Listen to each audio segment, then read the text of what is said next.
गोरक्षनाथ मठ के महंत योगी आदित्यनाथ ने जब से उत्तर प्रदेश की सत्ता संभाली है, एक तरफ जहां बड़े से बड़े तोप माने जाने वाले माफियाओं की अकड़ तोड़ी जा रही है, उनके साम्राज्य को बुलडोजर से रौंदा जा रहा है, तो वहीं दूसरी तरफ यूपी के शोहदों को भी बख्शा नहीं जा रहा, क्योंकि सीएम योगी ने पहले ही चेतावनी दे दी थी कि राह चलते बेटी के साथ अगर किसी ने छेड़छाड़ की तो अगले चौराहे पर उस शोहदे का इंतजार यमराज कर रहा होगा।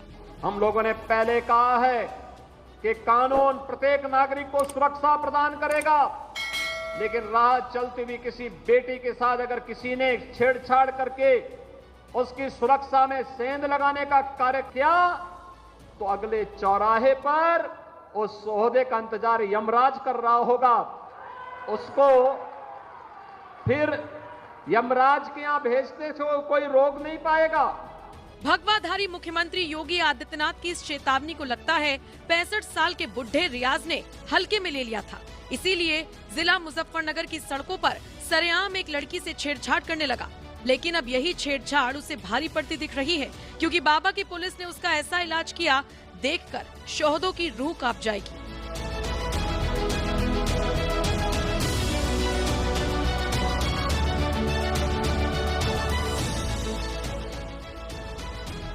सिर पर टोपी, लंबी दाढ़ी, शरीर पर कुर्ता पायजामा और उम्र 65 पार।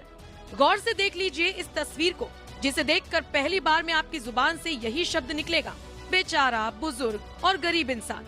लेकिन जब हकीकत सुनेंगे तो ये इंसान नहीं, हैवान नजर आएगा, क्योंकि जिस 65 पार की उम्र में बुजुर्ग पोते पोतियों के साथ खेलते हैं, वक्त बिताते हैं, उस उम्र में इस रियाज को सड़क पर शोहदागिरी करने की सूझी और राह चलती लड़की को बैक साइड पर बैट टच कर दिया।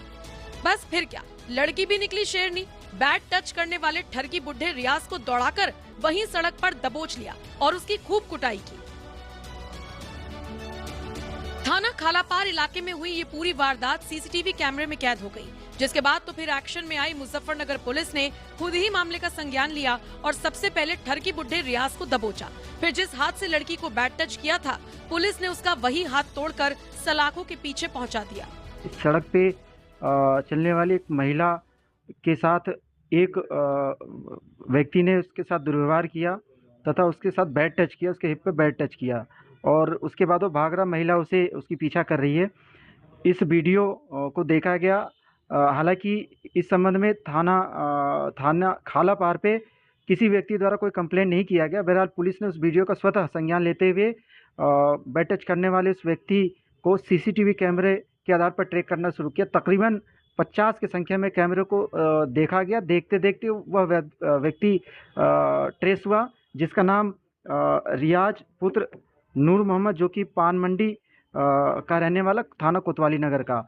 इसे थाना खालापार पुलिस ने गिरफ्तार किया और इसे पूछताछ पे इसने अपने जो इसने काम किया है, जो गलत काम की, इसको स्वीकार किया तथा ये भी बताया कि इसने इसके पहले भी कई घटनाएं की थी और अब तक किसी के द्वारा इसे पकड़ा नहीं गया, उसको किसी ने शिकायत नहीं किया था।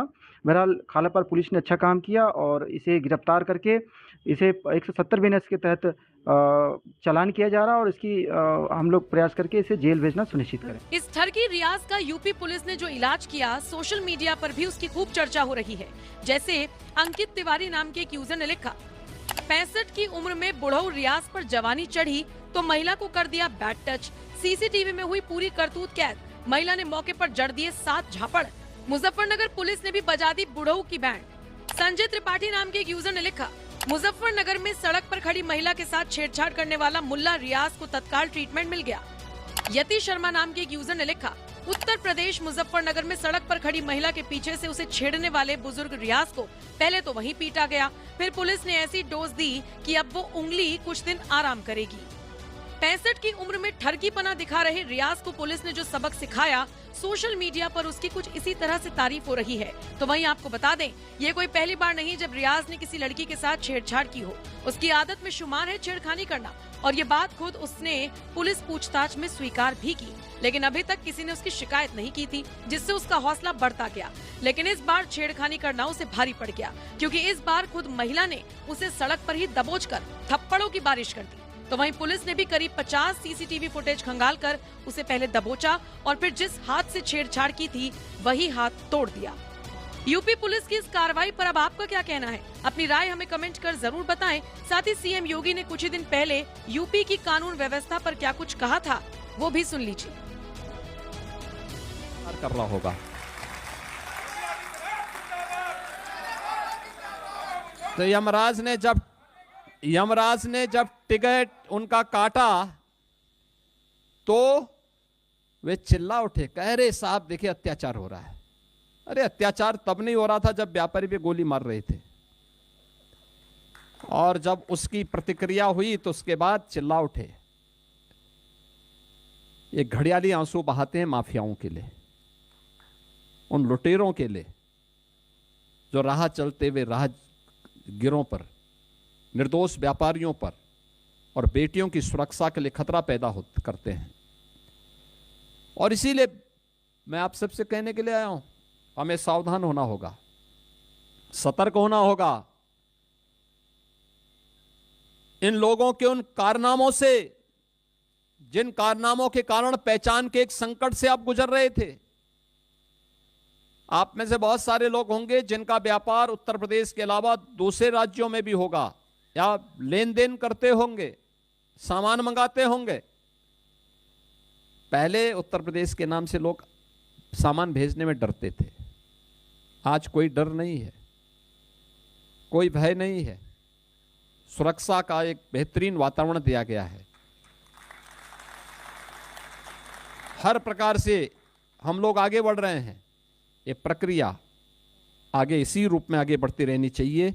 याद करिए, एक तरफ भामाशाह और महाराणा प्रताप, स्वामी विवेकानंद और मैसूर के राजा चाम राजेंद्र वाडियार जी, डॉक्टर भीमराव अंबेडकर और सयाजीराव गायकवाड़ बड़ोदरा के महाराजा, और केतड़ी राजस्थान के महाराजा अजीत सिंह जी। आप मुझे बताइए, कहां इसमें जाति भेद है? कहां पे भेद है? ये वोट बैंक के लिए लोग कब तक और कितना बांटेंगे देश को? कितना बांटेंगे? ये बांटने वाले लोग वही हैं जिनको जब अवसर मिला था तो उन दुर्दांत माफियाओं के सामने नाक रगड़ रहे थे। आप याद करिए, अंतर यही होता है। ये डबल इंजन की सरकार है। आदरणीय प्रधानमंत्री जी की प्रेरणा से जब सकारात्मक सोच के साथ सरकार कार्य करती है तो हमने यहां के परंपरागत उद्यम को प्रोत्साहित करने के लिए वन डिस्ट्रिक्ट वन प्रोडक्ट की योजना चलाई।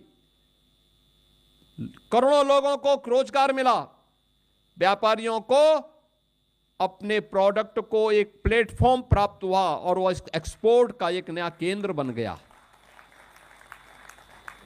लेकिन इस जाति के नाम पर बांटने वाले लोगों ने माफियाओं के सामने सत्ता को गिरवी रख दिया था और इन्होंने वन डिस्ट्रिक्ट वन माफिया देकर के प्रदेश की कानून व्यवस्था को पूरी तरह सत्यानाश करके रख दिया था। ये वही लोग हैं, आज भी ये लोग घूमते हैं। क्योंकि पहले तो नौकरी के नाम पे वसूली करते थे, आज जब वसूली का धंधा बंद हो गया, गुर्गों की दुकानों को बंद करा दिया गया, अब ये लोग जाति के नाम पर बांटने का काम कर रहे हैं। जगह जगह जाकर के जगह जगह जा रहे हैं। मैं तो बार बार इस बात को कहता हूं कि बटोगे तो कटोगे।